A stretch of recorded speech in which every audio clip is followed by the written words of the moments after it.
Today on the 1012 podcast, Shehan, Jeyarajah, and Scott Wildcat of Boscoe's Boys join us to grade every single Big 12 team. It's the midseason. It's time for some midseason grades. Jamie is here as well, bringing the vibes as she always does. Who's getting A's? Who's getting F's? Who's getting something in between?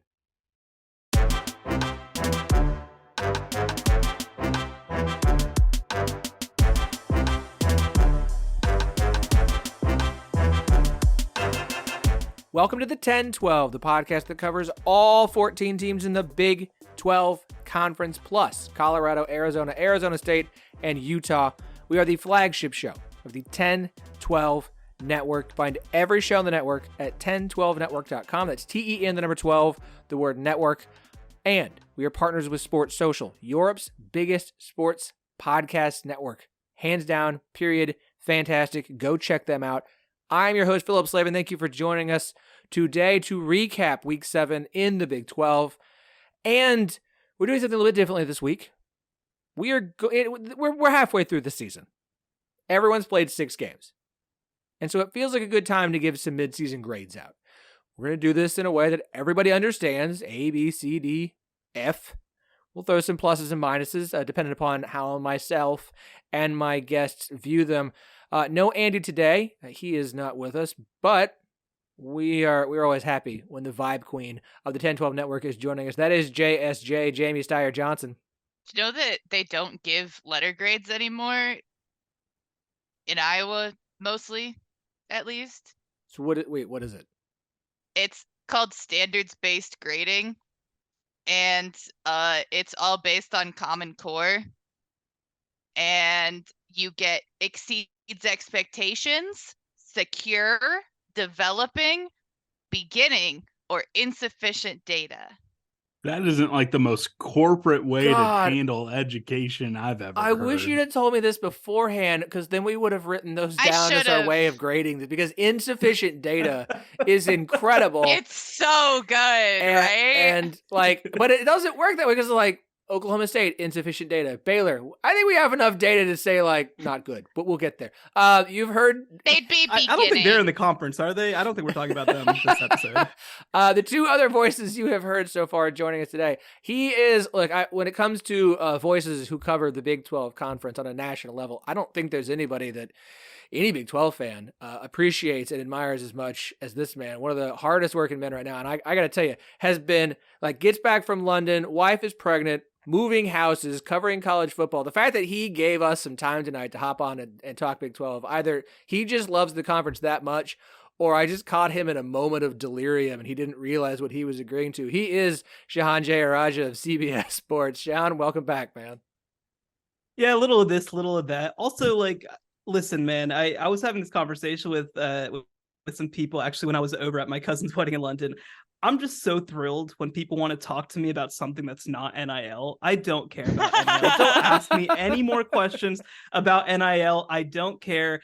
It's not ruining college football. That happened all the way back in 1984 with Oklahoma versus Regions. We don't have to keep doing this. Please stop asking me. Beautiful, beautiful. And the other man who is joining us today, he is the host of Boscoe's Boys, the Kansas State podcast here in the 1012 Network. He is our good friend, Scott Wildcat. Scott, welcome back, bud. I'm pumped. I get to talk to my 3 favorite people in this space, and I'm getting to take the spot of my least favorite person in the space, and Andy Mitz. I'm kidding. I enjoy going back and forth with Andy, but I truly do mean it.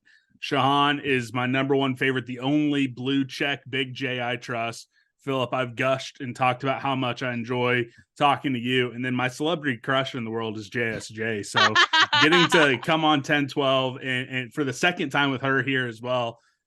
Truly, I'm on cloud 9, even though, we're fastly approaching my, 60-year-old bedtime. I'm usually zonked out with Chauncey by 9, but I'll come on as late as you guys ever need me, especially if these two are also here. Wait, Shehan, are you a blue check? Are you a blue check?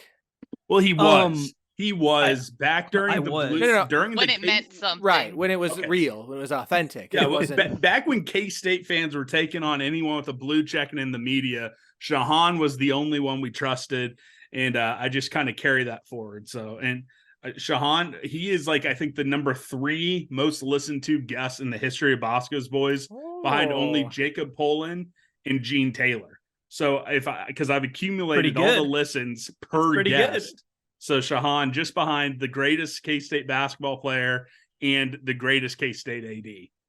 Well, we're gonna have to go ahead and make sure that we lock Jerome Tang out of your podcast, because he would do numbers on me. I don't need to see that. We're not going to talk about it, but I don't think Jerome Tang's ever coming on my show. I love Jerome Tang. Jerome Tang just doesn't love me. So the definition of so many relationships in life. Okay, so we are here to hand out some grades for the Big 12 in football. Jamie has so kindly given us both the names of the grades and the descriptions. And so I'm going to do my best on the fly as we do this to utilize these 5 exceeds expectations, secure, developing, beginning, and insufficient data. Insufficient data is like the nicest way to say, like, look, somebody wiped the motherboard and there's nothing left in there. That's literally for when a bunch of kids don't turn in their assignments, but you're not allowed to give them zeros anymore. That's not a joke, and I wish it was. That's when Baylor tries to play a 260-pound guy at nose tackle. That's what we call insufficient data. Oh, this is going to be fun. All right, we do have a set order. I have a few notes that I've written down about the games from this past weekend, so we don't completely ignore them while we do this. Let's start off with the West Virginia Mountaineers, now 4-2 after probably the drunkest, wildest, weirdest, craziest game, A, of the season, and B, that I've seen in quite some time. I don't think I can recall a wilder final minute of a single football game I've ever watched. I think, okay, let's recap this, okay? Like, West Virginia gets the ball, they march down the field, and I don't really march, like, there's a 50-yard touchdown pass that crosses the goal line with 12 seconds left. So Houston's got the ball with like 12 seconds. By the way, Garrett Green decided to take his helmet off in the end zone, resulting in a penalty backing up the punt, putting Houston in a better field position. And so Donovan Smith, one short pass, and then a 49-yard Hail Mary that's bounced around because the West Virginia defenders don't bat it down. And so within literally 20 seconds of game clock, we've gone from West Virginia has found a way to win on the road and miraculous come from behind. Oh, nope, sorry. I'm being told right now that they then gave up a Hail Mary touchdown and lost that game. We can talk about the game. I'm giving West Virginia a C at this point of the season. West Virginia fans are going to get mad at me about that, probably. I don't know. I think they're a little bit down right now. I got a lot of flack last week in our power rankings for only having West Virginia 5th and being told that they should have been higher than 5th. No one's arguing with me for dropping them a few spots in our power rankings now. Like, at this point with West Virginia, like, I thought the defense was good. I still think it's solid. This weekend really makes me ask some questions about the West Virginia defense. The offense, I don't know. I come away from this going like, is West Virginia make a bowl game? Yes. Are they still exceeding expectations? Not that great. I'm not going to give them an exceeds expectations grade. I would give them a developing grade. There we go, developing. Student shows some understanding. Reminders, hints, and suggestions are needed to promote understanding. That's a perfect description for West Virginia. Shehan, what are your thoughts on WVU? Well, I had this discussion a little bit with somebody who I know who's pretty well connected in West Virginia, because in my winners and losers piece from the weekend, I called Neil Brown a loser, and he kind of took issue with that because he was like, well, what were really expectations? And I think the answer was, like, I thought that West Virginia was kind of going on the like crash the party course that we thought the Texas Tech could go, right? Like, that's kind of what it felt like until that the Hail Mary. And it's not just necessarily that the loss itself is so devastating. I mean, obviously the storyline of the Dana Holgerson thing and Houston being in last place, like, that stuff matters, but it's more how it shapes the rest of their path, because you started to look at them as a team that, like, all right, well, if you win this game, is 9 wins legitimately on the table? I think that you could have made that case, right? I mean, Oklahoma State this week, maybe that's a game we'll talk about in a little bit. Like, that's, I think, going to be a big game for them, but UCF doesn't look all that scary. You get BYU at home. You go on the road to Oklahoma. That's a tough game. But then Cincinnati and at Baylor, like, that's a lot of winnable games. And all of a sudden, losing this game means, all right, well, like, then the ceiling is kind of like being 8-5 and feisty. And I thought we were past that. Like that's what I think was disappointing. Is I thought we were past that with West Virginia. I thought that we could feel good about them. Now I want to be clear. Like, I think that they still, again, the grading curve over here is just freaking me out, man. Because like obviously they've exceeded expectations, but that's not, they don't reach the top level of obviously our thing. I think that they very much deserve a B. I think that they are very much ahead of schedule where I had them, which was obviously last in the conference, as many people have reminded me. But certainly, I mean, if they win this game against Houston, I think that they have a real chance to have an A. And I think that it changes the way that we're going to look at their season heading forward. What just happened on Thursday. So I did all my grading versus what I expected coming into this season. I didn't change the target on West Virginia once things gotten started. When I go back, every podcast I went on talking about the Big 12, I said Neil Brown was going to be fired before October. And I thought that they maybe have one win at that point. They 100% have an A for me. And when I'm looking at everything else, except for there's one score that I have higher than them. They beat Pitt. Pitt's, I mean, sucks, but then, hey, then they beat Louisville, right? The ACC is like drunk, but not in a fun way. It's like, oh man, my uncle's having a rough year at Thanksgiving drunk, not night before Thanksgiving drunk like the Big 12. But West Virginia, they beat their hated rival for the first time in a game in West Virginia versus them in like way too long. They're going to be going to a bowl game, and Neil Brown is going to save his job. Yeah, he's not going to win Big 12 Coach of the Year, which maybe he was in line to before that Houston game. But I don't see how anyone could sit back and kind of look where anyone had them coming into this season and look at where they are at the midway point and not give them an A. Yeah, see, that's the thing with this grading scale is that we're talking grade level expectations. So if you're looking at your expectations, a lot of people have changed theirs drastically based on preseason and then West Virginia coming out and showing that they are, in fact, a competent team. Maybe not consistent, but they're competent, right?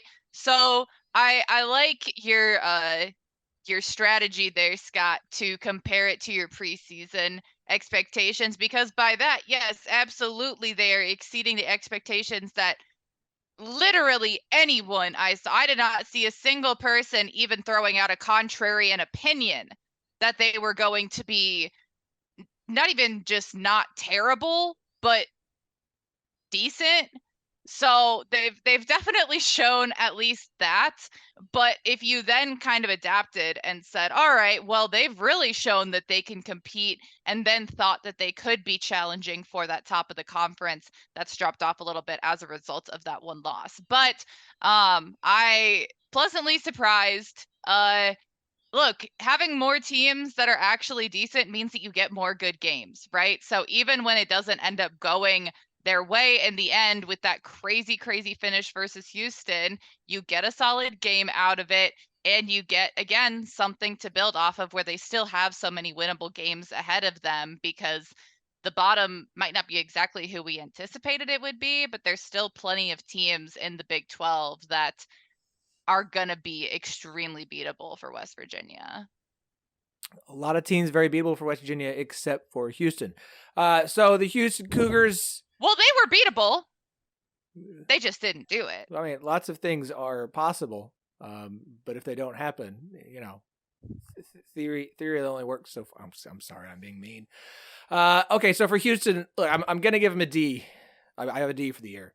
I'm going to give them a temporary reprieve from the bottom of the power rankings this week because they got to win, and so by the way, Houston is now the first and only newcomer to have a win over I was going to call them the incumbent 10 because when I said original 10, I got weird pushback from a variety of Big 12 fans. Like, actually, TCU and West Virginia joined the... Thanks for the history lesson that missed the entire point of what I was saying. Anywho, nerds, Houston's now the only team to have a win over the incumbent 10.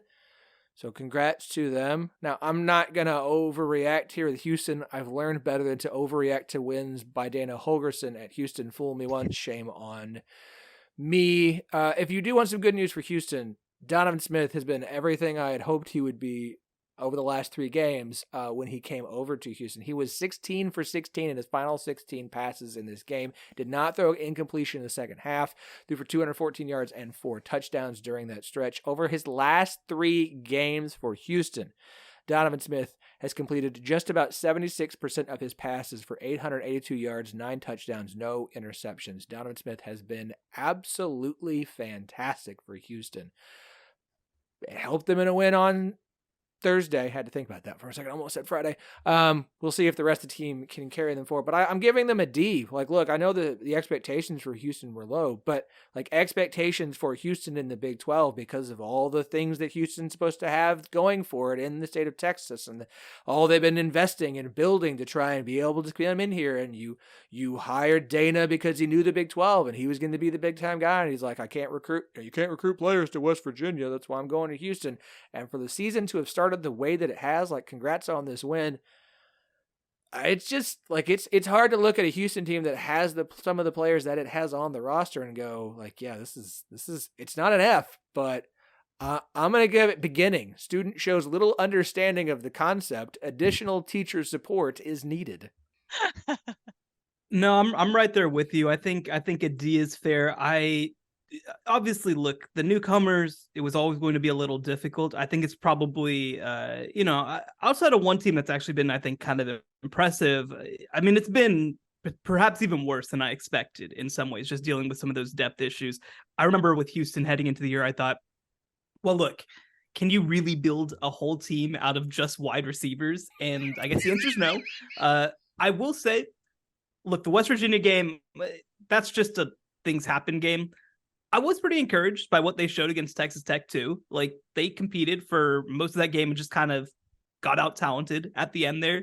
So I don't think that this is like I think that heading into that stretch, the thought was like, oh, this is just the worst team in the Big 12 by a while. I think that they potentially have the ability to pick up another win or two as the season goes on, but like that's still not enough to get you to bowl eligibility, and it's still not enough, I think, to meet the expectations that people in Houston had coming into the year. See, I guess we probably should have shown our work and like said where we expected them to be before this, because I actually have Houston at a C+. I expected them to be bad. They've been bad. They beat UTSA, a team I really like, and then they lost to Rice, cancels each other out. And I didn't expect them to make hardly any noise in the Big 12, and I kind of gave them a little bump for getting the first win over a incumbent 10. So I actually have them as my highest graded out of all the newcomers because, again, outside of one of them, I had next to zero expectations for any of them. And really, most of them, except for one, are meeting about what I expected. And then I just kind of gave them a little bit of a kiss. Everyone says, hey, Houston might be the team that is set up to do well in the long run. Again, I had them, I believe, at number 13 or 12 coming into this year. I had no expectations for them, and they're kind of just living up to that. So, in the old school before Common Core, a C is, hey, it's average. It's what we expect. So I'm giving them a little bit of a kiss for that miraculous comeback versus West Virginia, because I'm not opposed to pandering to the West Virginia or to the Houston fans. Unlike Phillip, he's not going to pander to him. C's get degrees. They do. Just for context, I had them at about 6-6, which I think if they don't lose that Rice game might have been doable. I think that's off the table because of losing that game. And also, I mean, again, that's a game that you just do not lose at Houston. I mean, it's not acceptable. And it was an embarrassing one because, I mean, again, was it like played on a Friday night in front of a crowd that doesn't even draw Texas Friday night lights games? I mean, that was just like a disgusting game. Yeah. No, it's the kind of game that you just can't lose. And also, by the way, they went down 28-0 in that game too, right? And so, like, it's going to look like a close game at the end. It really, was a bad performance. And so for me, like, I think that it's more that they've blown opportunities to do what I think that they should have done. And I don't think it's going to get easier from here. Yeah, I feel like if you're trying to set yourself up as one of, if not the kind of team for the future of the Big 12 to be the one that's actually going to rise quicker than the others coming in, at least of this year's 4, the way that you do that is you show that you are clearly better than your non-conference opponents, unless you, for whatever reason, had scheduled a big Power 5, which they didn't. And then you compete when you can in conference. And so, again, to drop that Rice game is a huge missed opportunity. You pound Sam Houston. You should. Your first game of the year against UTSA, you win. So I mean that's your standard of, okay, that's doing at least part of what you should do. And then when you look back and you say, okay, you lost in not terrific fashion against the TCU team that is probably not as good as they even looked then. You lose to Tech, and then you get that one against West Virginia. You've had some indications that things could be going really well. You have some things that look like, oh, this is going to be the start of the downfall. It's just been very up and down. And so it's really hard to judge always for me halfway through a season, because I don't like to say things and be wrong. I'm not used to that. But I think that there's a lot to still be learned, but at the moment it's pretty middle of the road, you know? You're in between like a beginning to developing, where like you maybe are a little bit further along than other people at your same level, but you're not ready to really compete in the league quite yet. I will note, the reason I had a little bit of hope for the newcomers when they got to the Big 12 this year was you've had 2 years to prepare. You've all been building toward this for a while. And the transfer portal is supposed to help kind of fix things in a way that TCU and West Virginia didn't have when they joined the Big 12 back in 2012, right? TCU and West Virginia both went 4-5 in conference play then. Granted, Kansas was awful back then. Absolutely awful. 1-11 that year. But both made it to a bowl game. Both went 6-6 in the regular season, 4-5 in conference play. And so at this point, like, I'm not saying none of the 4 are going bowling, but if you look at what should be advantages for those 4 newcomers now compared to back then, it does really start to feel like a very disappointing start to the Big 12 tenure to the 4 newcomers. We'll see how it plays out in the back half of the schedule, but at this point, I'm a little bit disappointed in all of them, except for maybe one. I want to throw something out there and see if you guys agree. I think it's more of a sign of the old Big East and then the old Mountain West being far superior to what the American was in the buildup of them coming to the Big 12. As much as, you know, the American tried to say, oh, it's still the Power 6, you know, we're number 6. I don't think that iteration of the American would have held a candle to the end of the Big East football or even the Mountain West that TCU came in through. So I don't know if that's a hot take or not, but I don't think it's frankly close. So two things I'll say to that. I mean, I think that one, you look at where West Virginia and TCU were specifically, right, as programs coming into the league, like both of them were within 1 year of being in major games, of being like top 5 in the country.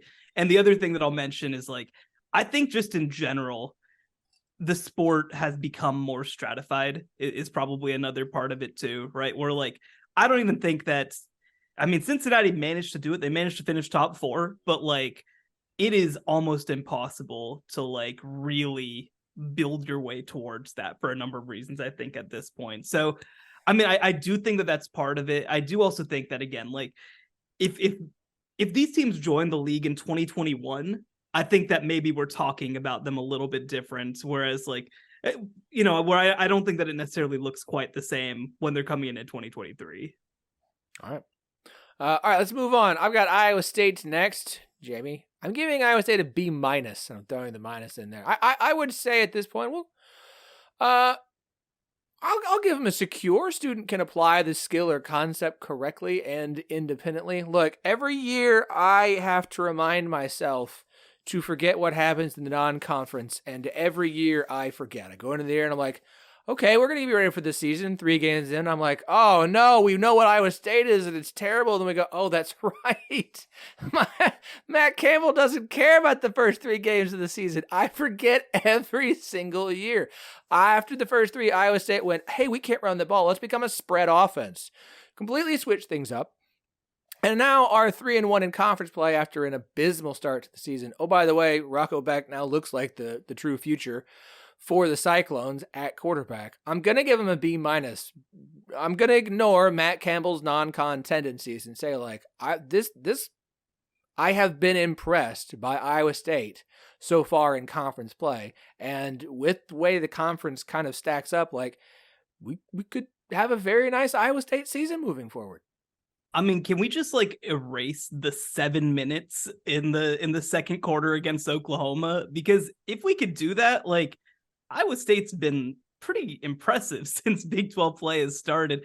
I feel like I didn't understand how low people were on them coming into the year. Like, obviously they lost a couple of really key pieces. I had them around like a 6-6 team. So I think that for me, they're at about a B. I mean, again, like you say that and then you start thinking about, like, man, they lost to Ohio, but like they have certainly turned things around. I think that they've got some stuff on both sides of the ball that you feel really good about. They're starting to run the ball a little better, which is something that you didn't think would necessarily happen. And like you said, they're letting Rocco Becht cook, and Jaden Higgins is a big time player at receiver. So, I mean, I think that this is one where, you know, obviously I think you have to penalize them for the first 3 games now, but by the end of the year, I mean, if this was one of the teams that's competing, to be top 5 in the Big 12, it wouldn't surprise me. Yeah, I have them at a B minus as well. Again, I don't think you can just ignore that loss at Ohio. But look, especially by the end of the year, if TCU and Oklahoma State kind of figure it out, people aren't going to remember, that was, Gundy pre Alan Bowman, which is a weird thing to say, pre Alan Bowman being the guy, Oklahoma State and TCU before, they figured out, we started the wrong quarterback once again. So I think even those Big 12 wins are going to look a lot better by the end of the year. So as much as it pains me, I wish I could just come in and slap an F across Matt Campbell's face, B minus, and he has proven that despite not having an agent, he can coach football. Again, despite what I tried to argue with Shehan the first time he ever came on my show. Yeah, I don't vent frustrations for Iowa State publicly. But I did some venting privately after the non-con. Not the most fun non-conference slate I've ever seen. Not the worst, because I've been an Iowa State fan for a long time.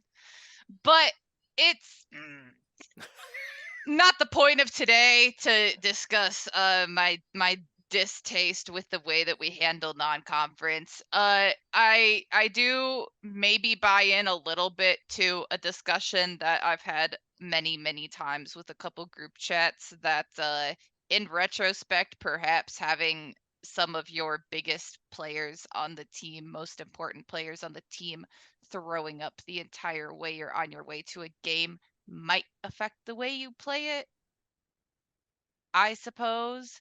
Either way, don't like the Ohio loss. But beyond that, to then bounce back, and not just the way that they performed, but the manner in which they played to actually make those adjustments and have them in place for the conference season. We've seen it before. Obviously, things change a lot when we get to conference season. That's why Iowa State has the reputation that they do regarding the non-conference, but they were very significant adjustments that were made to the offense. And so there's some inconsistencies still across the board, but especially the defense is kind of uncharacteristically up and down, which is also a little bit frustrating.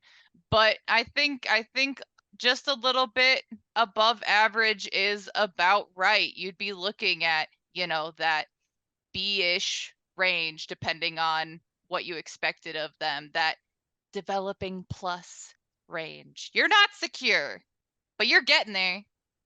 All right. The team that they beat by 20 on Saturday, Cincinnati, the Bearcats. I'm giving you an F plus. I'm being nice and giving you a plus, right? Like there's a plus on there. It's not just a flat F. Frankly, like the offense has been kind of as bad as we thought it might be coming into the season. They're averaging 14 points per game in conference play right now. They can put up some yards. Points, on the other hand, are hard to come by. And frankly, the defense, I had higher expectation for the defense, and it looked solid to start the year, but like it has not been great the last few weeks. I'm going to call it, I'm not even going to give it insufficient data. Like I've got enough data to just say that they are a beginning.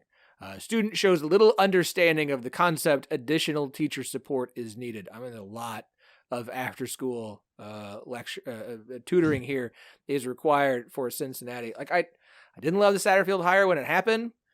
I haven't seen, beating Pitt doesn't mean anything this year, so I have yet to see anything that really makes me go like, no, this hire, it was good. It was going to work out. I was wrong. I think for me, I have them higher. I have them at like a C-. I just didn't expect very much from them this year. I just think that this is a program that is completely restarting in a lot of ways. Defensively, they have showed some moments. I mean, they've played Oklahoma as close as anybody this year, especially on the defensive side of the ball. Again, they just don't have the offense to do it. Shout out to the Cincinnati fans in my mentions who said that actually Emory Jones was good now. He's not. Sorry. I do wish that we got to see a little bit more of their backup quarterbacks. They have a blue chip kid who came in this year. I like just what's the harm at this point, right? What are you still doing at this point? Because Corey Kiner's a dude at running back. I think that he's a legit player. They have like some talent at receiver. Like, I don't know, just try something new. Like that's probably my biggest frustration with them is that they just keep doing this same thing that's not working. But their front is pretty good. They don't have the depth still, even on the defensive side of the ball, I think, to withstand a full season. But again, there's a reason that Luke Fickell left when he did too. He knew that he had a generation age out of his program. And so for me, I get it. I'm not trying to sit here and say it's been a great season, but it's about what I expected. Yeah, if we were grading the state of their program, I would give it an F. But it's the midseason grade. C. They're exactly what I expected. I think that they have the worst head coach, and he can't see the next worst with binoculars. And I think they have the worst roster. I think every single first-year student currently attending the University of Cincinnati will leave that institution either with a degree or under their own volition and never see a bowl season. I think that they are in deep trouble, and until they move on from Satterfield, and I would not give him a second year. I would not give him a second year. It was a horrible hire in the first place. They were trying to make some sort of splash of, we're stealing a sitting power coach. No, you saved a buyout. It was a horrible hire. Roster's not good. It's not going to get better. State of the program's an F, but this is what I expected, so they get a C. Making bad decisions at poor times is painful. I don't have anything else to add, but woof. That's rough. That's blistering, Scott. And for the record, not wrong, but ow. And I just want to say this, when we started our podcast back in the dying days of the Bill Snyder era, I'm not going to pretend like I know how to hire a coach, because my hot list was Seth Luttrell, turned out to burn out and get fired from North Texas, and Scott Satterfield was also on that list. So, I mean, I don't necessarily know how to pick them either. Fortunately, you're not being paid to do so either, so exactly. It's okay. Fortunately, the greatest AD in the country, Gene Taylor, made that hire, not me. No, I mean, I think for me, the thing is, I'm willing to write off Louisville as being just a really bad fit for Satterfield. The thing that I have an issue with is I feel like Cincinnati's a bad fit for all those same reasons. I mean, he is, when you look at what he did, right? Like, he's kind of like an isolated mountain coach who coached guys up and developed at a high level. And you went to one other city program, right, to Louisville. You go to another city program that's trying to transition up now in Cincinnati, and you almost have to establish everything from the ground up. And I just don't think you have the time to do that these days at Cincinnati, especially coming into the Big 12. And, look, I am nowhere near as down on it as Scott is. I certainly thought it was a bad hire when it was made. But, I'm willing to give him this offseason to kind of see, like, look, I mean, the recruiting class is fine. They're starting to hit on a couple of their bigger name guys. I mean, they're leveraging, I think, their CFP run still in some ways. But, like, I do think that if they're not dang close to a bowl in 2024, I think that it's reasonable to pull the trigger at that point. But again, they just don't have the roster this year. And there are coaches who could have changed that, but I don't think that was ever really the plan. I don't know. The guy who replaced him at Louisville is not doing a terrible job. This previous Saturday, aside, he's very good. He won the Big Ten West last year at Purdue. Like, he's a good coach. The Big Ten West couldn't go head to head with the Missouri Valley Football Conference, so that's probably true. But Jeff Brom is legitimately a good coach, and there is a good reason why they wanted to push him out for Jeff Brom. Iowa would love the opportunity to win a bunch of 5-3 games on a weekly basis.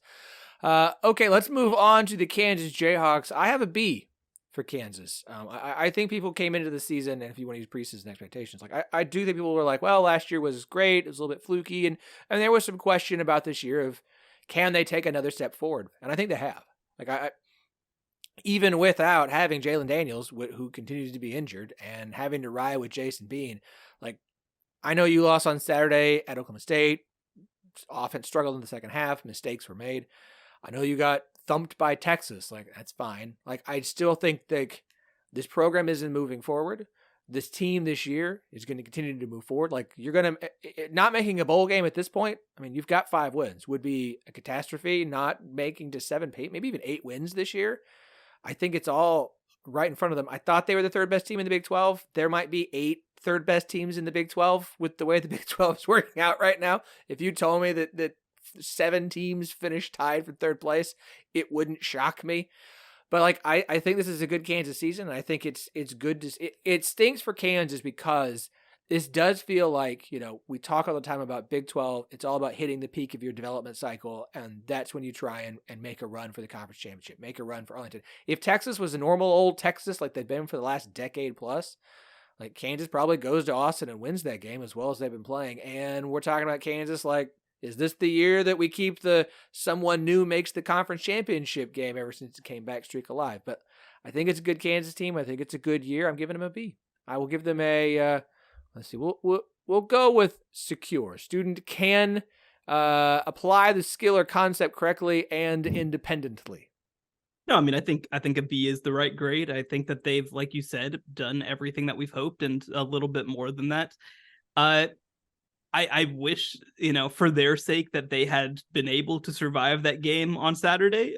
I think I would have felt like I think that that's what could have pushed it into like the A- range. But I do think that like you said, they should make a bowl game, and like it's really not in doubt at this point. And for me, I said coming into the year that if they're able to go through and convincingly make a bowl game, that to me shows staying power, which is more important to me than any high end that they could do. So, it's obvious. I think just for like college football, it sucked that Jalen Daniels has not been healthy, because I don't think we've gotten to see the full complement of Kansas in a lot of ways. But again, they should feel really good about where they're at, and just make sure and get one more, man. So I have a B+ for KU, and that's actually my 2nd highest grade. I was saying, hey, I think KU goes 5-7, but they're better. They lucked out because Illinois does not seem to be good. We're seeing what UCF is. I don't think there's anything interesting or really even positive about any of their individual games. They kind of played with their own food. And honestly, if it wasn't for a couple defensive scores, might have lost to BYU. They played one of the worst teams in FBS, Nevada, way too close. But at the end of the day, they're KU and they're 5-2. If that isn't a B+ for them, even despite that schedule, despite not having an individual performance that I truly consider impressive, but they're 5-2, and they're going to probably be 7-5. They're going to break one of the longest Power 5 streaks of having losing consecutive seasons. Despite getting to a bowl game last year, they had a losing record. That's going to break this year. And I think that assuming Lance Leipold doesn't do something stupid like go to Michigan State, I mean, I think he's on like building at least a small statue trajectory in Lawrence. So B+ for KU. A bust at the very least. There we go. Or a plaque, maybe, kind of like Cooperstown plaque with his face on there. There's certainly something to be said for demonstrating that a year is more indicative of a trend than an anomaly, and they are back and they're doing well. And I feel like that's about all there is to say on that from someone who isn't going to give you a whole lot of deep analysis. So there you go. Vibes only. The team they lost to on Saturday, Oklahoma State, I'm giving a C. But I'm going to use the insufficient data as the grading scale, not assessed. The standard was not assessed during the reporting term because I can make all the jokes I want in the world about Matt Campbell in the non-conference. I don't know what Mike Gundy did with the 3-quarterback system for the first 3 weeks of the season is one of the greatest most egregious coaching errors I have ever seen ever. And for it to come from somebody who's been doing it as long as he has, and for them to still end up with a quarterback everyone knew they would after all of that. And hey, look, he's starting to play pretty well. The team's offense is playing better and they're getting better each week. Like, good heavens. So at this point, I have 3 games of data to use through 7 weeks of the season. It's the 3 conference games, which they are now 2-1 against. And one can make the argument they might have been more competitive against Iowa State had you not, earmuffs kids, dicked around with Gavin the Gundy kid. I was going to say Gavin, that's the other child, whatever. And Garrett Rangel for 3 weeks for no reason whatsoever. So you get a C because you're looking good now.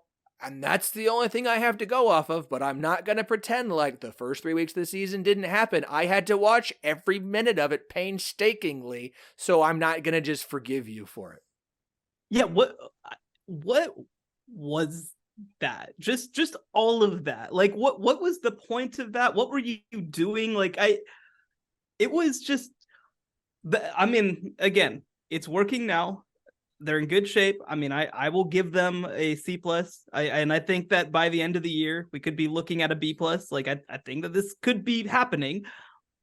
But, like, that is what a coach does when he does not fear God, right? Like, when he knows that he is more powerful than any man in the history of Stillwater, Oklahoma, he's just like, what if I let my son try? What if I got to do that, right? Like, actually, this is like the worst version somehow of the Ferentz thing. This is like, like let's just see what happens. I don't know. Like, what are they gonna do? Fire me? Isn't it like $20 million at any point to fire him? Like, he does not care.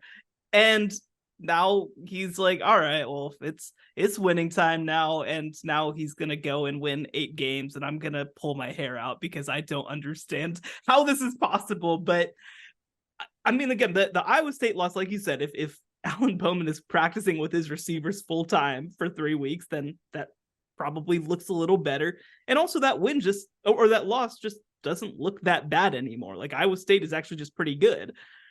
So I don't know, man. Like, it is so bizarre and infuriating. I'm glad that Oklahoma State has finally realized, hey man, just give Ollie Gordon the ball and get out of the way, and just come on, like, give Brennan Presley the ball in space. That's all you have to do. But I mean, yeah, I think that right now they're at a C+. But I just don't understand. I don't understand. I don't understand. And I'm going to not. Okay, that's not true. I'll watch every second of this team, but I am like morally not talking about this team again until November 4th, because that's the only thing I'm judging them on from here on out. I have them at a B-. Basically, I kind of echoing you two. I'm just like, hey, I maybe had a little slightly lower expectation for them. But I made a joke to Phillip when he came on my show. I was like, yeah, you're saying all this stuff, but they're going to end up going 9-3 and maybe making it to Arlington on some weird tiebreakers. Oklahoma State is going to finish this year 9-3. Mark this down. That's all I got. Look. At least if Iowa State had to watch what they do in preseason for the past few years, at least now we got someone to commiserate with. Because very much, what was any of that? Look, I very openly don't understand most things about football. Like, let's be very clear about that. We're mostly going on listening to people who know what they're talking about, asking my husband stupid questions and vibes. But even I know that was crazy, right? That about says everything for it. But then you figure it out and you just keep on trucking. It's crazy. Like, it shouldn't be possible to have that much of a switch up, let alone to have multiple people doing that kind of stuff. Like, I don't know, man. I don't get it. I'm not sure there's a weirder way Oklahoma State could have gotten to 4-2 than the way they chose to do so. But here we are. He's completing side quests. He's just like, we've had normal seasons. Let's try this. If I raise, I'm gonna handicap myself and try and claw back just to feel something. All right, TCU. At this point, I'm giving the Horned Frogs a C-. Stomping BYU isn't going to make me suddenly believe in TCU. I will say this. If Josh Hoover looks as good against Kansas State as he did against BYU, we need to have a conversation about Sonny Chandler Morris problem and their weird obsession with making him the starter. If he have a second straight year where we go, thank God he got hurt, or we might not have had a good year. They don't make it. They don't beat Michigan and go to the national championship game last year with Chandler Morris as a starting healthy quarterback all season long. Shehan wants to pitch. Okay. All right. I'm C-. Well, go ahead. Yeah. I mean, I think C- is fair.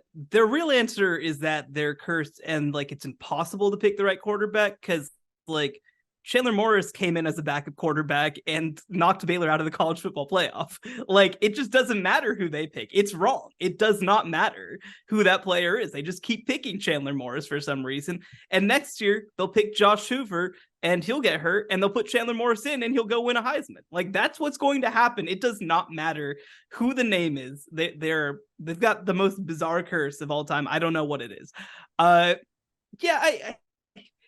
mean, honestly, I think that I might give TCU a D+, actually, because it's just, I mean, it's not that the losses themselves are egregious. The Colorado one is looking more and more egregious, but it's just they're a non-factor right now. They're a non-entity in the Big 12. And after the year that they had last year, after the run that they had, I mean, it's just very hard to see them doing anything coming close to competing for the conference. And not that I expected them to be top 2, but they're just irrelevant right now. And TCU is too good a program right now to be irrelevant. Yeah, I had them at a D+. The only thing that isn't an F is, I thought they looked really good versus BYU.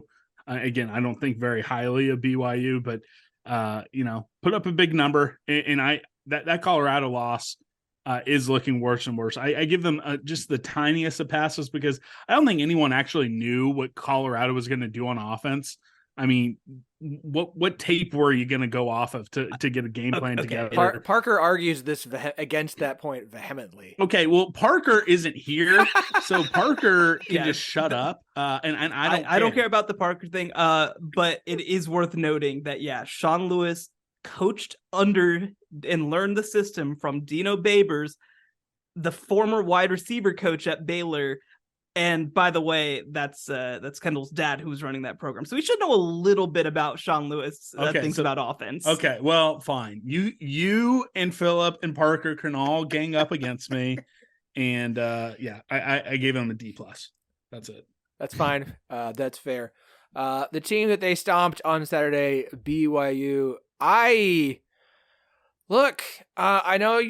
Again, I don't want to overreact to one game. I think you take away the 2 defensive scores against Kansas, and BYU's in that game. You got destroyed at TCU. It happens. TCU might just be the one school where the fans are right, and you should play the backup. But based on Shehan's notes so far, I'm giving BYU a B-. Like, I had low expectations for BYU. Did not think the defense was going to be worth anything. The defense has actually been fairly solid. I mean, the offense hasn't been great. I think Keaton Slovis has been very solid, having to be the entire offense on his own because they don't have a run game. I'm giving BYU a B-. In part just because I think they've been the best of the 4 newcomers. Like, I think they have played well. We can talk about Arkansas's record. Like, I think going on the road and beating Arkansas was a good win. You took care of Cincinnati. You had a close loss at Kansas where, defensive scores be damned, and then you got stomped by TCU. Like, I'm good with where BYU is this year, especially compared to, like, we didn't know preseason expectations. Yes, they came in as the 4 newcomers who's typically played the most Power 5 competition, but I was so down on the defense before the year. I've been very pleasantly surprised with it, and like BYU might be the only of the 4 newcomers who goes to a bowl game this year. And so I'm going to give them credit for it. It's B-. No, and like the TCU game, it was like a game script thing, right? Like they just lost control of it so early with the pick 6, and it just kind of went the wrong direction. And so, obviously 44-11 never feels good, but I mean, they've been, I think, very solid this year, like you said.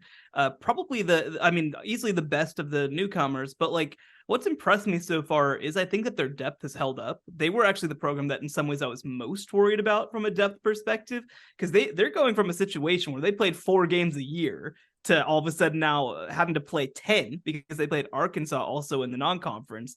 And so I think they've held up pretty well.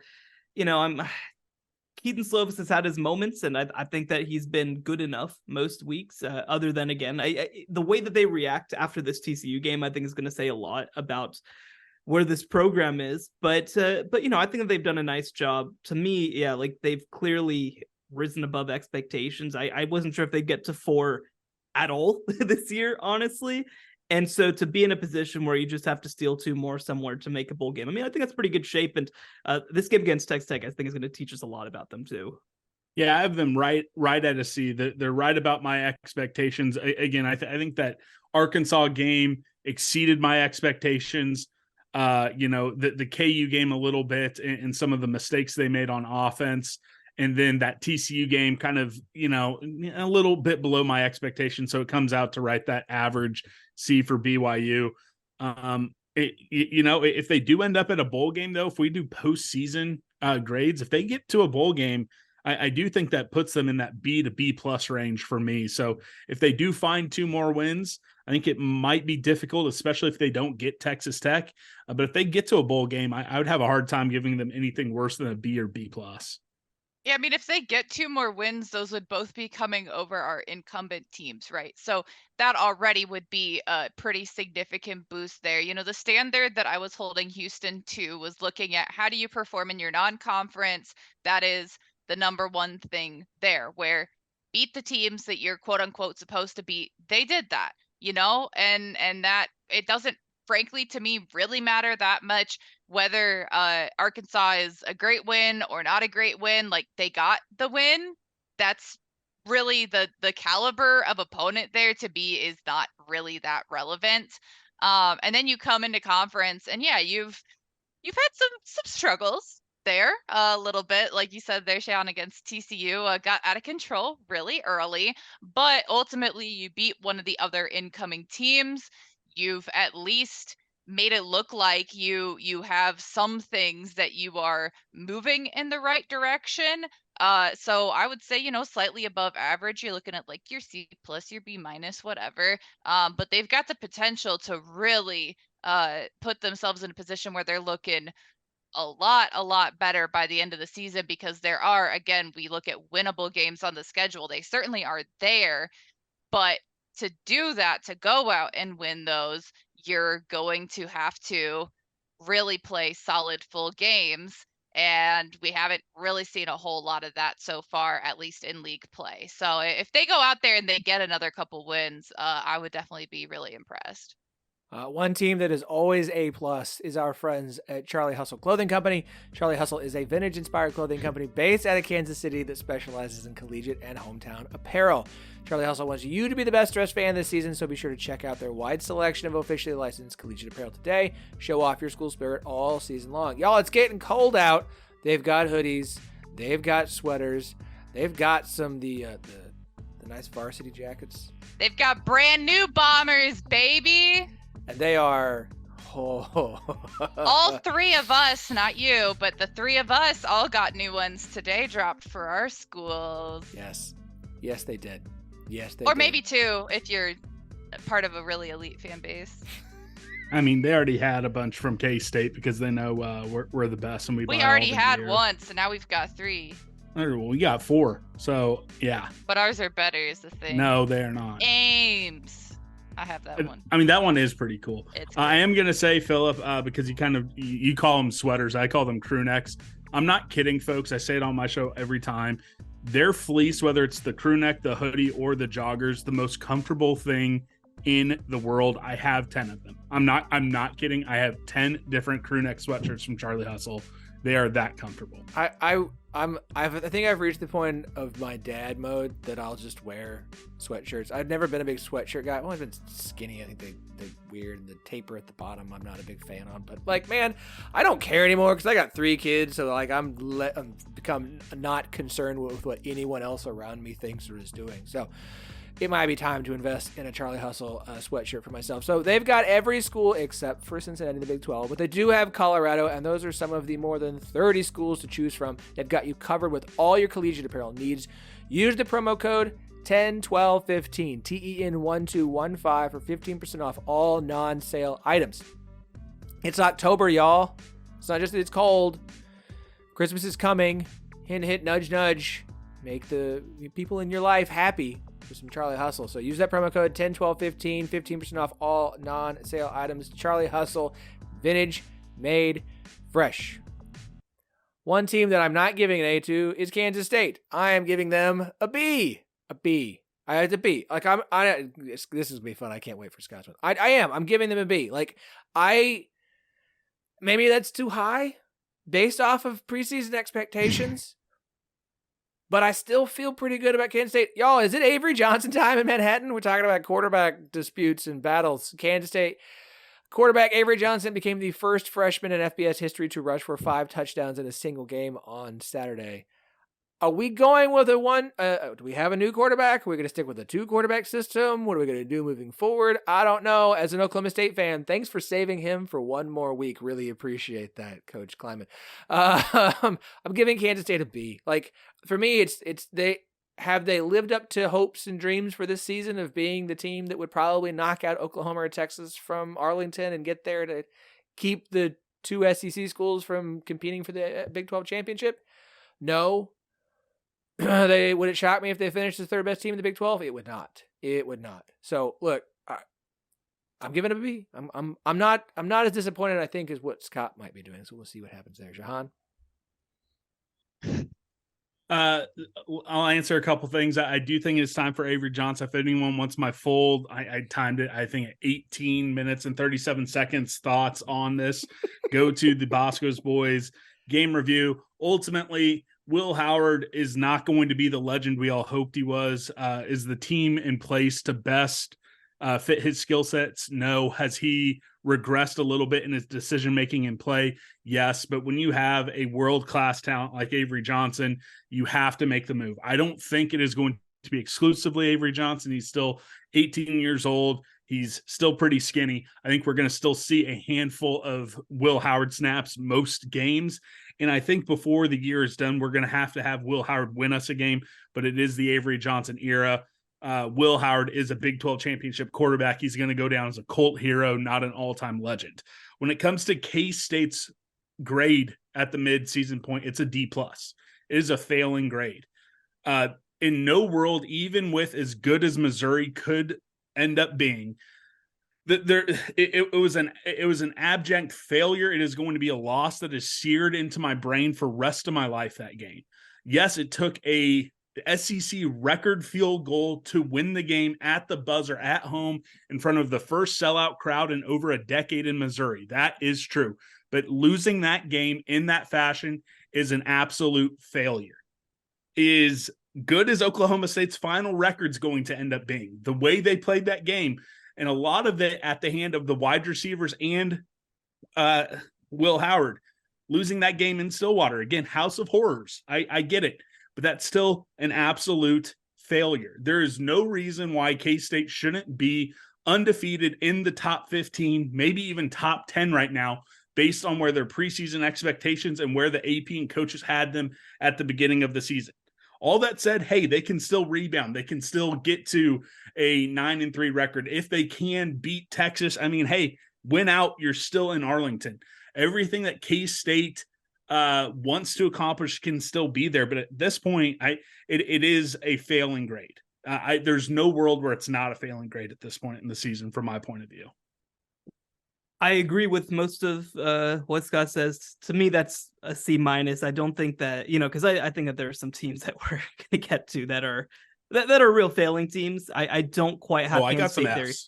I got some Fs. Good. Well, you're just a tough grader then. But I think that's, for me, again, our expectations of Kansas State aren't off the table yet. So for me, it's not a full failing grade at this point.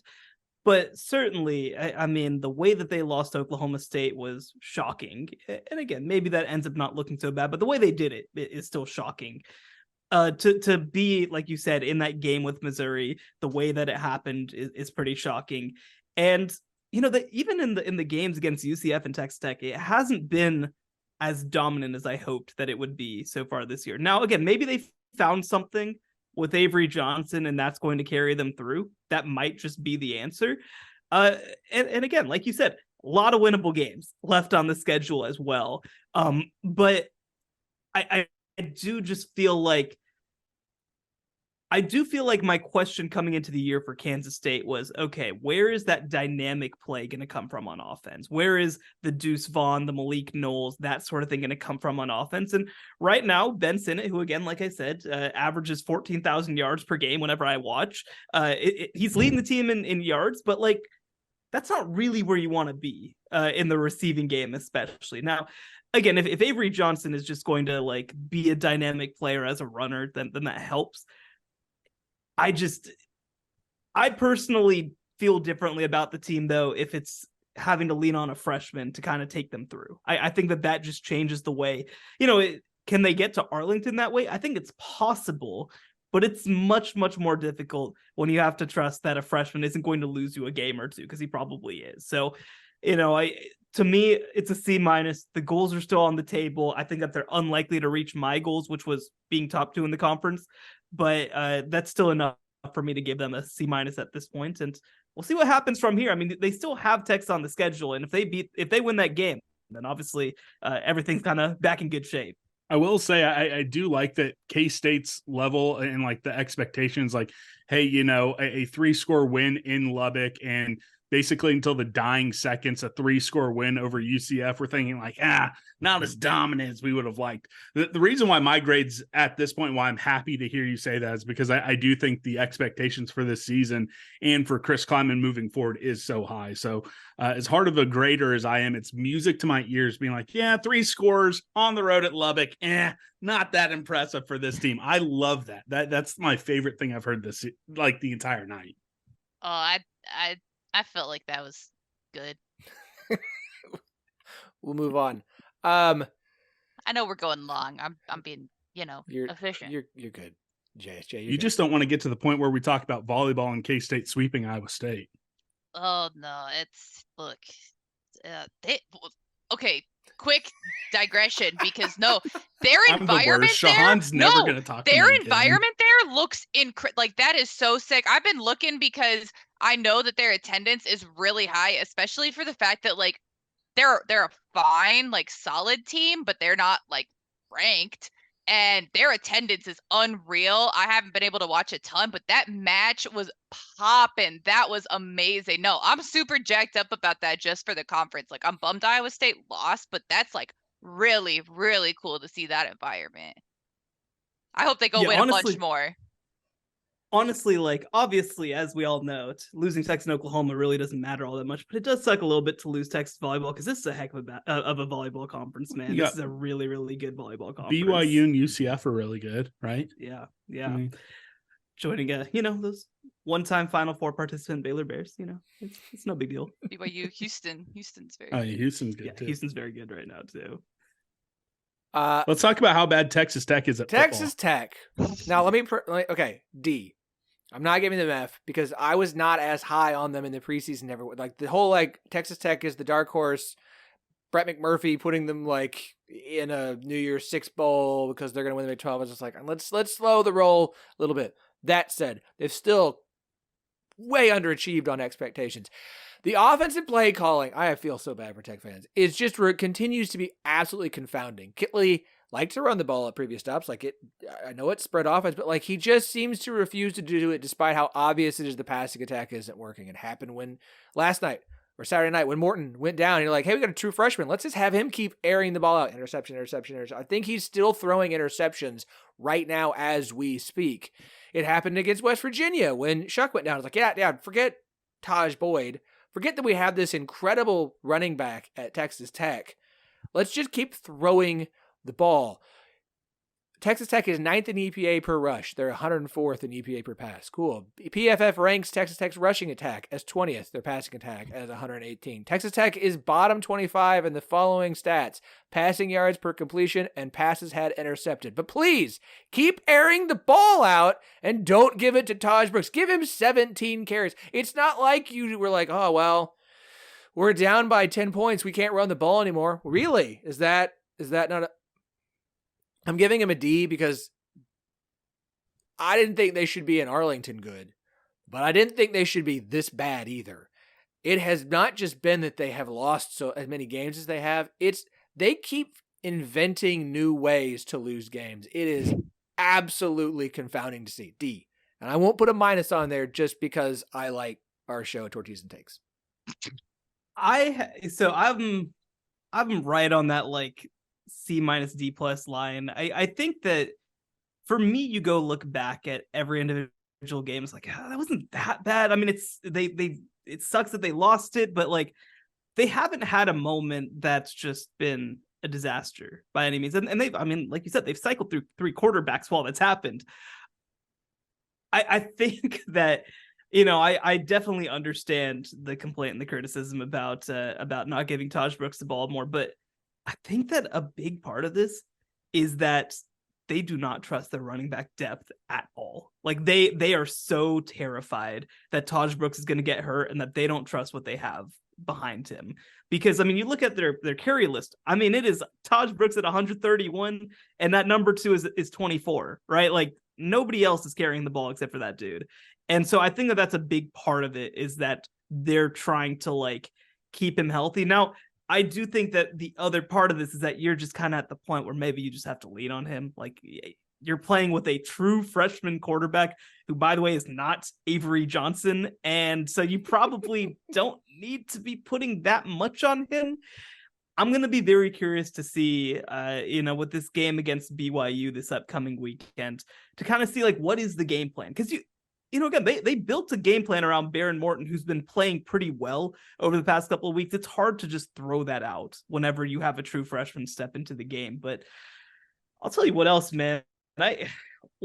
What the hell is going on over there with quarterback injuries? It is nuts. This has been going on for a decade. This is crazy. Patrick Mahomes is the only man who has ever survived Lubbock, Texas. It's never happened other than that. Everybody else is broken and maimed. I don't understand it. I mean, part of it is just that they don't have a great offensive line, but they got to figure that out, man. That is going to be such a big part. You can recruit all the great receivers that you want, but if you're not going to be able to protect your quarterback, it doesn't matter a whole lot. But I think for me, I just look at their results and they've had bad breaks. They've lost obviously close games. And sometimes that just happens. I don't think it fundamentally changes how I think about them. And so for me, that's leaning closer to the C- mark, but they've kind of got to finish strong for me to feel really good about that C- grade. So I'm a tough grader. I'm emotional. I don't have to answer to anyone. I'm just an unhinged K-State fan.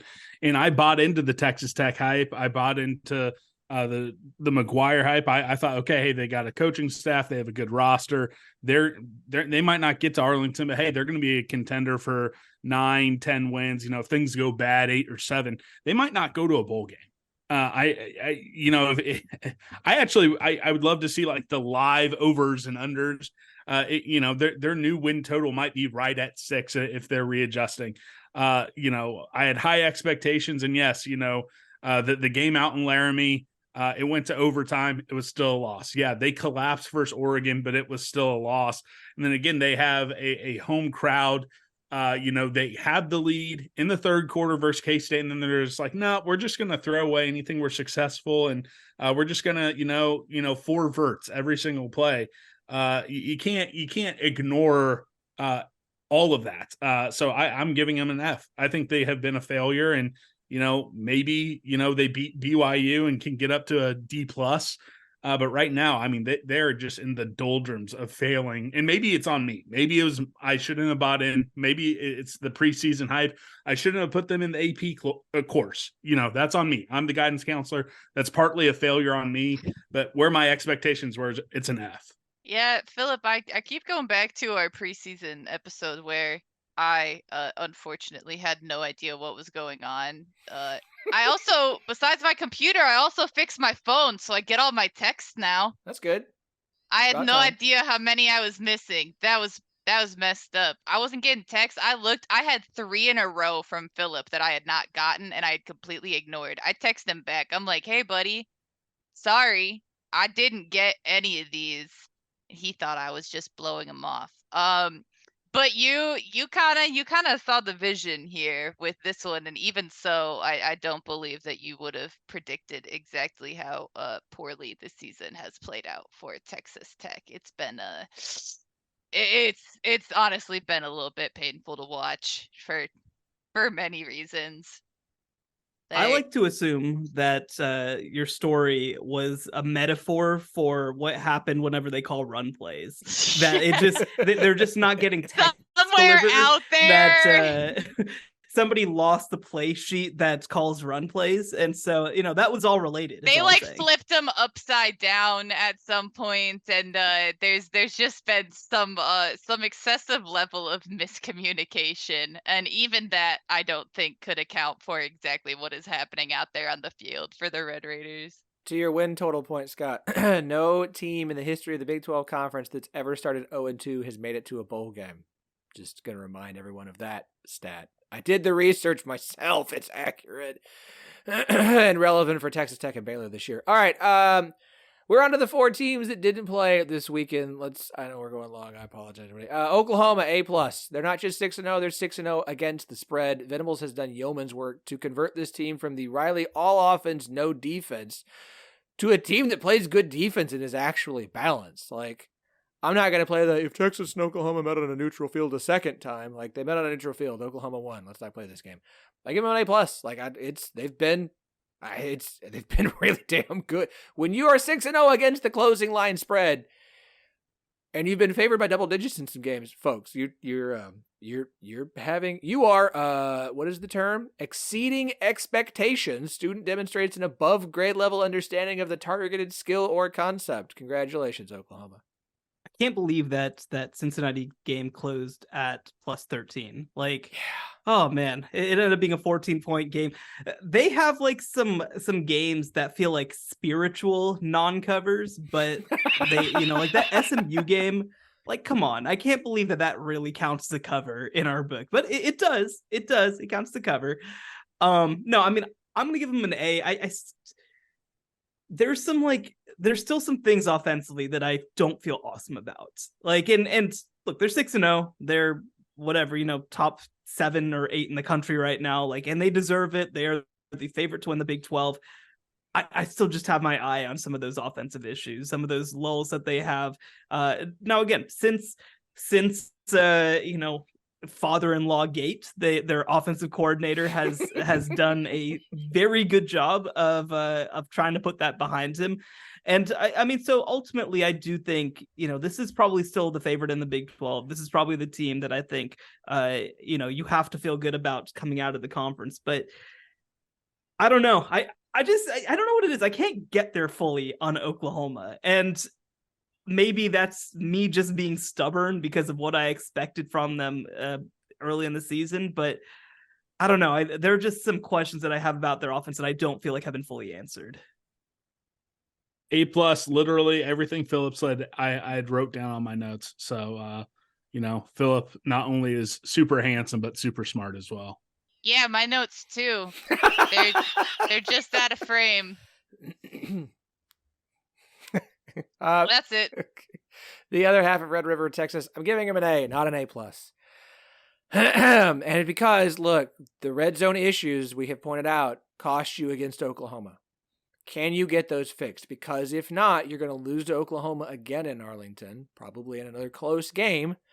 And really hate the fact that you thought you were going to head to the SEC better than Oklahoma. And alas, no, they're still going to be better than you, even after a coaching change in a 6 and 7 season. So look, this is not the Texas of old. This is not the Texas of last decade. This is a good Texas football program. They've got some real issues, especially when it comes to offense in the red zone. And just wasted opportunities. They have got to figure out, and I'm probably sure that's something they've been working on the last two, with this idle week that they're going to be coming off of. So, but still, they get an A. Also, it exceeds expectations, even though expectations for this team were very high to start the season. For me, it's an A-. I mean, I think that heading into the year, they were the overwhelming favorite to win the Big 12. And at the halfway point, they are not the overwhelming favorite to win the Big 12 and are arguably not the favorite to win the Big 12, with Oklahoma potentially surpassing them. Some of that's not their fault. But to me, I mean, even after that game, and part of this, of course, like we mentioned, does depend on your evaluation of Oklahoma. But Texas should have won that game. They just flat out should have won that game. And to not come away with a victory, I think to me is below the expectation coming into the year. So A-, it's still a very good grade. They've done almost everything that they're supposed to do, but they haven't done everything that they're supposed to do. So I guess my reputation is the toughest grader. I have it as a B. Yes, they went and beat Alabama. Again, I was predicting it. I took a page from Shehan's book. I've been predicting it since March. And I also was saying they were going to lose to Houston, which I think is also something Shehan said. I don't think that's going to happen. I'll let you predict that if you want. I'm going to bail on that prediction. But look, their red zone offense is horrible. They should have beat Kansas 60-14. The lack of points they got in the red zone and allowed KU to stick around in that game is maddening. They should have beat Oklahoma. Again, it is issues in the red zone. I think that's a big enough issue. And again, what's their most impressive win? It's Alabama, which I kind of, like I said, I expected it. But, they haven't had the opportunity to show anything else. They haven't shown me anything that's like, all right, hey, they're an A. They're slightly above what I expected them to be. If they would have beat Oklahoma, hey, I would have given them an A-. But they didn't. They have a B, and look, they could still end up in the college football playoff. They could end up in the, college football playoff championship game. It's going to be, I imagine, a wild run-in in all of college football. They could be a major player in there. But again, beating Nick Saban's worst team since his first year at Alabama, I mean, awesome. They're still going to win 10 games down in Tuscaloosa. They're still going to be a top 15 team. But, I thought Texas was going to be a top 5 team. B. I can't wait to hear all the grading when Iowa State decides that it's their time to shine once again, and they say, you know what, we might not get our dream season, but we are here to screw everyone else trying to get theirs. Hey, ticket prices on Iowa State, Texas are skyrocketing. They look fine right now. They're about where you kind of expect them. They're looking pretty good, but it's coming. It's coming for you, Texas. I feel like I just have to push back on the idea that, because they've met their expectations, but their expectations were insane, right? We're crazy. And so it's not the same thing as West Virginia meeting their expectations, right? Like it's a different kind of deal to actually do it. And again, I mean, they did some things to me that were their fault to blow that game. Like I think that some people are like, oh well, it's just a really well played game, and Oklahoma just no, like Texas did not play all that well. They missed on opportunities. They shot themselves in the foot at times. And this red zone thing, it is real. I think that if they don't work out some of these red zone issues, which I don't know if they will, because I think a lot of them are offensive line issues, they're going to lose a game. They're going to lose another game, I think, in the second half of the year. I don't think that they're going to be able to get through unscathed if they don't fix these red zone issues. And again, you start to look at some of the games that they won early in the year. Again, like that Baylor game doesn't look all that impressive. The Wyoming game, they through 3 quarters were tied. Like, they haven't been consistently dominant, but at the same time, I mean, they have looked the part in a year where there really aren't very many teams that have looked the part. They have looked the part. And so I do think that even just meeting the expectations that were put on them is still good enough to get into the A tier. November 18th, Oklahoma at BYU, Texas at Iowa State. Just gonna mention that particular Saturday as we get to the last two. UCF. D-. And I don't know why I haven't given you an F, because of the 4 teams coming in, the highest expectations were for UCF, the team that everyone circled and said, if there's one of them that could finish in the top half of the conference standings, it's UCF. And I had high, like, I understand John Rice Plumlee has been injured, and that has had a major effect on this team. Like, it wasn't particularly close against Kansas State. It wasn't particularly close against Kansas. And, oh, by the way, your worst loss is the one where you lost by 1 and blew a 28-point lead to Baylor at home. At home, mind you. They looked good in non-con. Like, I know the Boise State win was close, but it's a tough place to go play. Conference play has been an utter disaster for them. D-. The whole deal with them was that they were supposed to be talent-wise the most ready team. And you look at metrics like the 247 talent composite, and they were in the same range as the Oklahoma States, as the Baylors, and so for them to be this far away, I think is really disappointing. To me, they're an F. I think that they were a team that, a lot of people, including myself, thought could push for 7 or 8. We definitely felt like this was the one team that was guaranteed a bowl game. And now it turns out they might be, again, the battle for worst place in the Big 12 is quite a battle this year. And again, if you had told me preseason that it wouldn't include West Virginia, that's obviously blowing my mind a little bit.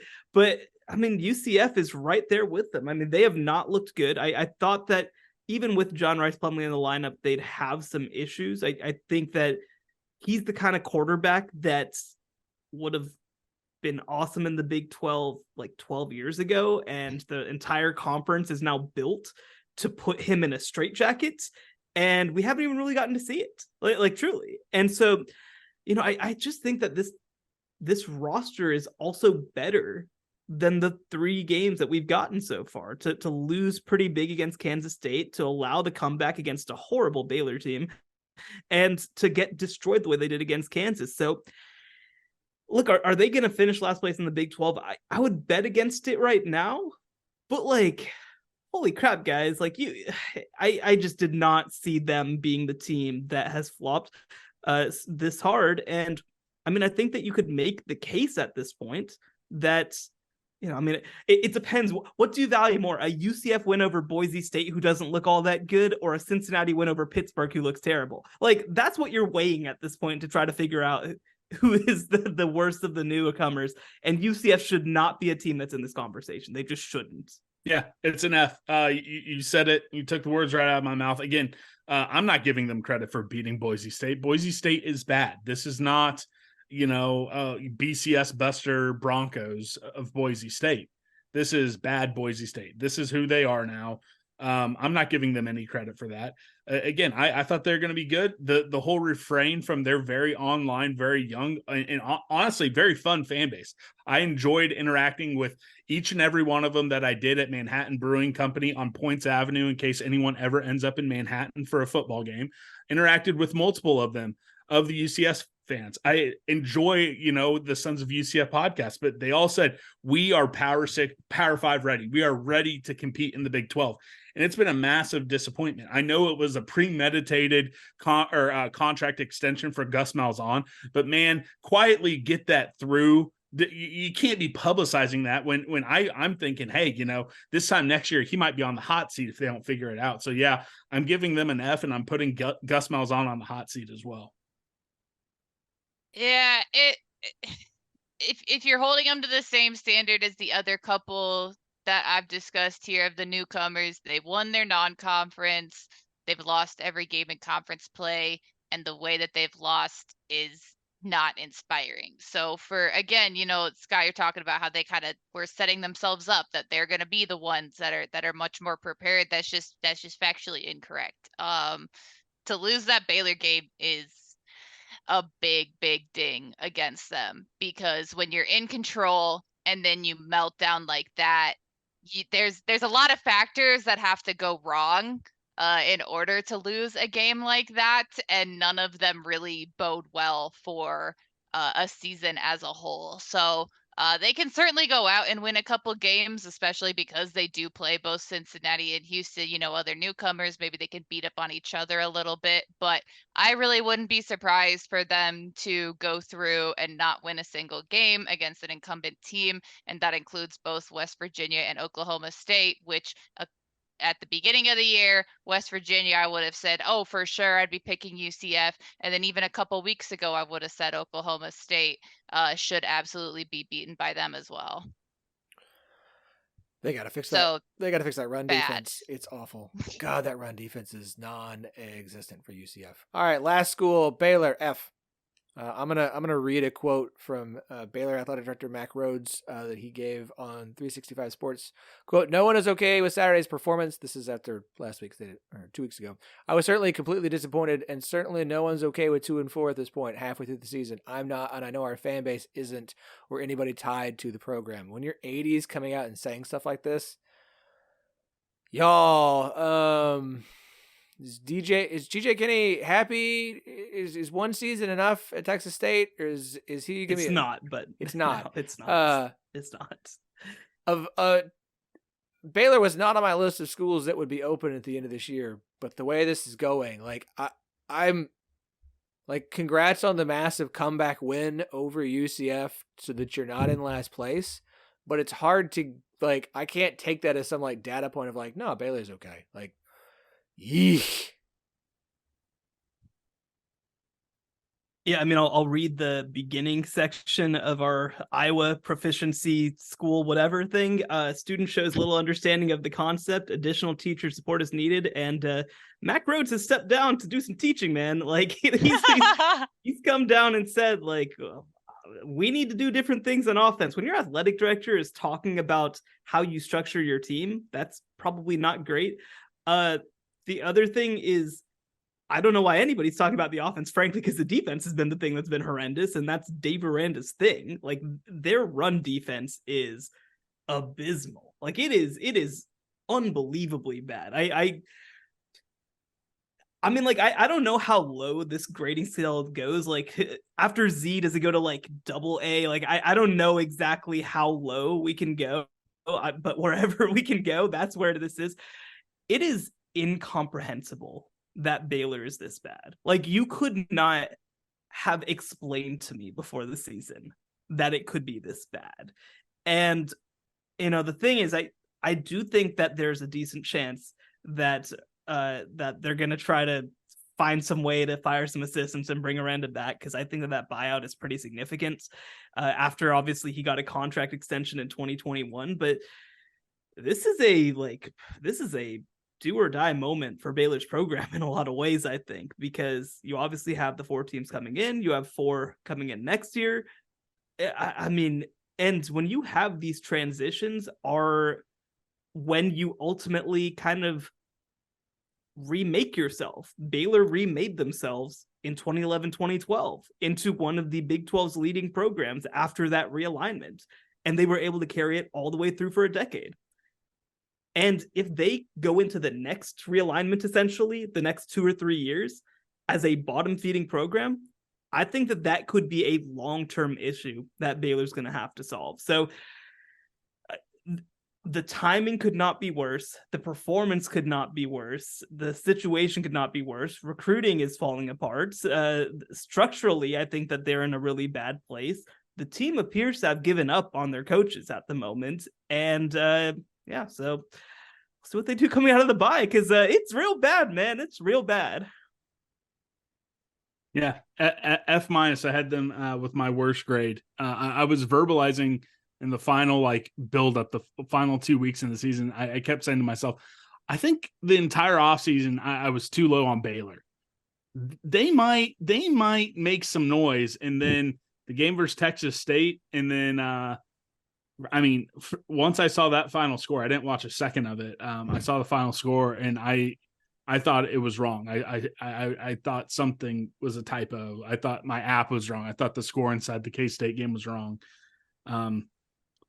Yeah, I can't add anything more to it. Just dreadful. Yeah, it's not good. This is a tarot card I just pulled. It's just a guy stabbed with a bunch of swords, and that's kind of what Baylor looks like this year. You could say that. I mean, again, it's just I entered Baylor in 2012. So obviously I was there for a good period, of course. There were many bad years before that. But I think the thing that shocked me, and I was down there for the Baylor-Texas game, is that was one of the first games that I remember watching Baylor play where I'm like, oh, they just don't have good enough players. They could bring in the greatest schematic minds in the history of football, and their players are just not very good. They're not well coached. They are not on the same page. They aren't big enough. They aren't strong enough. They aren't fast enough. And granted, they're playing against a Texas team that might be a top 5 team in the country, but even in 2017 when they went 1-11, it was oh, okay, they're not ready yet. But you can see some of these guys, right? You can see, oh, this James Lynch dude he's going to be a dude in a couple of years. Charlie Brewer, he's got some moxie to him. He's going to do some nice stuff. I don't know a player on this roster who I can project to say, I don't want to say could start almost anywhere else in the Big 12, but we are almost at that point where there are a number of players on this roster who would not start on half of the teams in the Big 12. And it is legitimately shocking. I think it speaks to recruiting, but I think it also speaks to player development because their recruiting class have not been that bad. And it's just, again, it is legitimately incomprehensible what I'm watching every single Saturday. And they had a bye week this week. And seriously, they better come out of it with something, because I don't understand how this team finishes anything other than last, maybe second to last because they beat UCF, so they'll have that tiebreaker. But they are one of the 2 or 3 worst teams in the Big 12 and probably one of the 5 to 8 worst teams in the Power 5 right now. It's definitely not what we expected after 2021 from Dave Aranda. So Baylor is going to be a team to watch the rest of the way, but not for normal reasons, but for very different ones. We have gone long, and so we're going to skip our looking ahead to next weekend because there's a full slate of 6 games that are all worth keeping an eye on for a variety of different reasons. From hopefully John Rice you got Dylan Gabriel versus UCF. You got West Virginia OSU, which should be interesting. Houston's been waiting to get Texas at their campus forever, and now they're probably wishing they didn't have to have this game. Baylor bouncing back at Cincinnati potentially. The Battle of the Purple, TCU, Kansas State, Texas Tech. We got a whole slate of good games coming up this week, and I know you're all going to enjoy. Before you do that, do yourself a favor. Make sure that you are following our friends here on the social media platforms. We are at 1012 Network, TEN the number 12. We're a network on Twitter and Blue Sky at 1012pod on Instagram, and what's the other one? Threads. Yeah, that one. Yeah, that's it. Scott, plug it all, bud. Boscoe's Boys still 5 shows a week. Going to keep that going at least through football season, maybe through the end of the year. Something I've been trying to say, at the beginning of every week on the Monday pod, be a friend, tell a friend something nice, try to make somebody's day this week. And I think it's very important. We all use sports as an outlet for distraction. Be that distraction for one of your friends. Try to make their day. Try to make their week. Also, shout out to my dog, Chauncey. He's the best. Chauncey. Shehan. Yeah, you can follow me at Shehan Jeyarajah on, let me think, it's Twitter, Blue Sky, Threads, Instagram. I don't know. If you find a Shehan Jeyarajah on social media, I'm assuming it's probably me. So just look for me there. If you find one that's not him, please Yeah, DM. let us Like know, we need the link. please. DM it to us all directly. We must find this We person. will adopt this other Shehan as well. You won't believe it, but pretty easy to get my name on all social platforms. There's one other Jamie Steyer out there. I've said that before. She's a realtor. I hope she's doing awesome. If there's another, I actually did. if there's another Shehan, I actually did I want him see- on the show because I want to fool everyone into believing that we got this Shehan on the show again, and it's someone completely different. There is a Sri Lankan politician and a Sri Lankan cricket player named Shehan. So like, I think I'm actually the third most followed Shehan on social media. So, but I might have actually passed one of them. I need to check. But I did actually see, because I saw that Marcus Freeman, the Notre Dame coach, his Twitter handle is Marcus_Freeman1. And so I was like, dang, he couldn't get at Marcus Freeman or at Marcus_Freeman. Like, it was too late whenever he joined up. And I checked, and I think that I checked at Marcus Freeman just out of curiosity. Some random dude who hasn't tweeted since 2009, and his last tweet was like, man, I saw the 6th Harry Potter movie, didn't like the ending. And that's his last tweet from 2009. Iconic. And you can follow Jamie at JSTEYZ on Twitter. If you're listening on Monday, you can watch you and I at Drake Volleyball because it's gonna be a banger. And well, I'm calling it is the thing, the important part. Of course. You're not playing volleyball. You're just wait, no. No. It'll be fun. Missouri Valley. Check it out, everybody. All right, we'll be back on Thursday to make picks for the week. Thanks for sticking through all the way, everybody. Have a good week.